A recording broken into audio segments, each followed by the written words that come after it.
Winner point को subscribe कीजिए और बेल आइकन को प्रेस कीजिए।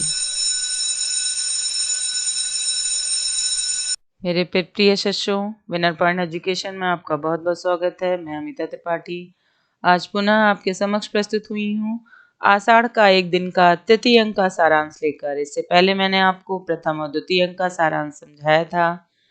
यदि आपने उसे नहीं पढ़ा है तो पहले उस सारांश को पढ़ लीजिए, तभी तृतीय अंक का सारांश आपको अच्छे से समझ आएगा।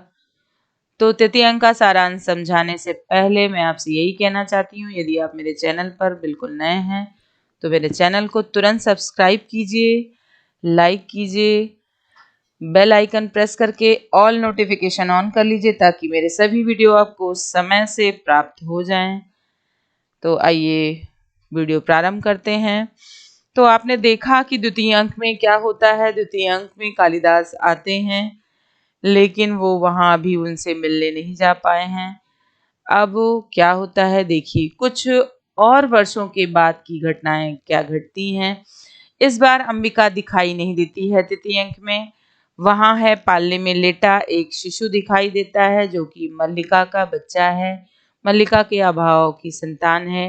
घर की व्यवस्था अस्त व्यस्त है, जीर्ण शीर्ण है। स्थित मल्लिका के दुखों की कहानी कह रहा है। इस बार फिर आषाढ़ का पहला दिन है।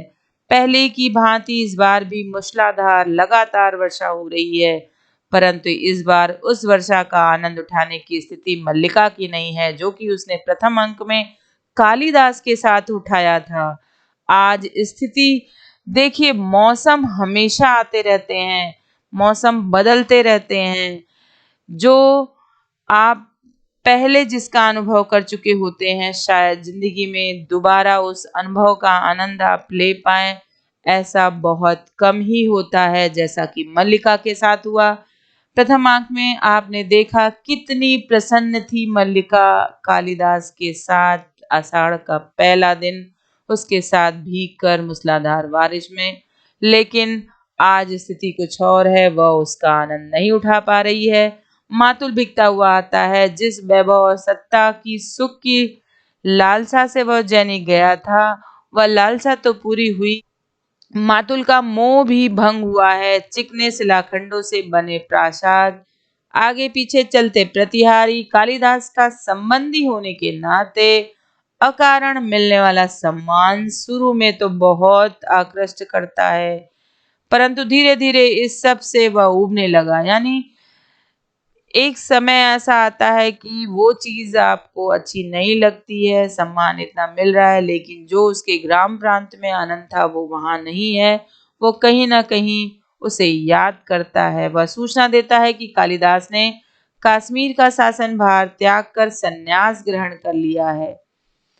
मातुल के चले जाने के पश्चात इसी अंक में कालिदास का भी प्रवेश होता है।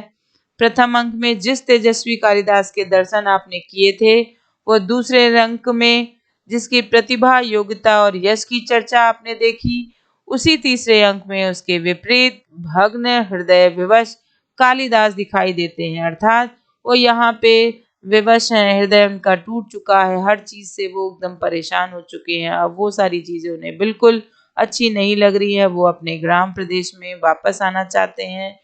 इस अंक में कालिदास का लंबा आत्म वक्तव्य है। वह बताता है कि यहाँ से जाने के बाद वह सुख सुविधाओं, आमोद प्रमोद, साहित्य सुजन में व्यस्त भले ही रहा हो, परंतु कभी भी अपने ग्राम प्रांतर यानी अपने गांव को और मल्लिका को कभी नहीं भूल पाया। अपने पुराने अनुभव को ही वह बार बार अनेक रूपों में पुनः सृजित करता रहा है।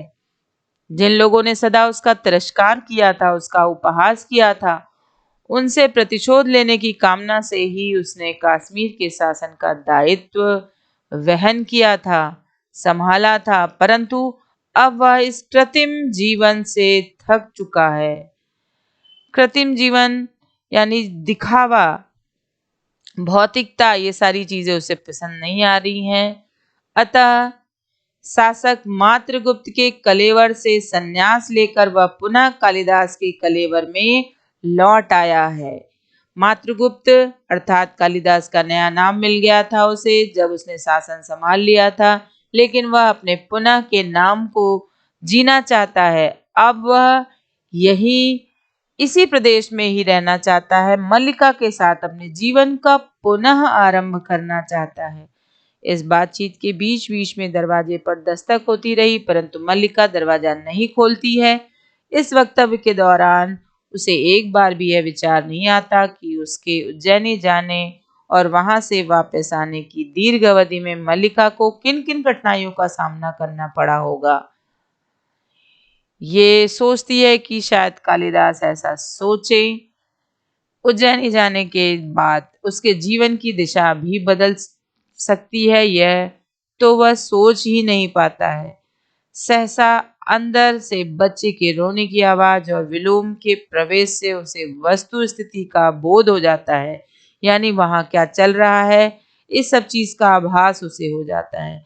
अब उसे अनुभव होता है कि इच्छा और समय के द्वंद्व में समय अधिक शक्तिशाली होता है और समय किसी की प्रतीक्षा नहीं करता, वह वहां से चला जाता और यहीं पर नाटक समाप्त हो जाता है। तो आपने देखा कि समय और इच्छा के द्वंद्व में समय जीत जाता है, समय बलवान होता है, समय कभी किसी का इंतजार नहीं करता है।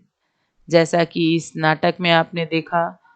तो बच्चों, आपको नाटक कैसा लगा, आपको अच्छे से समझ आया, तो आप कमेंट्स के माध्यम से ज़रूर बताइएगा। मेरे प्रत्येक वीडियो को लाइक कीजिए, शेयर कीजिए।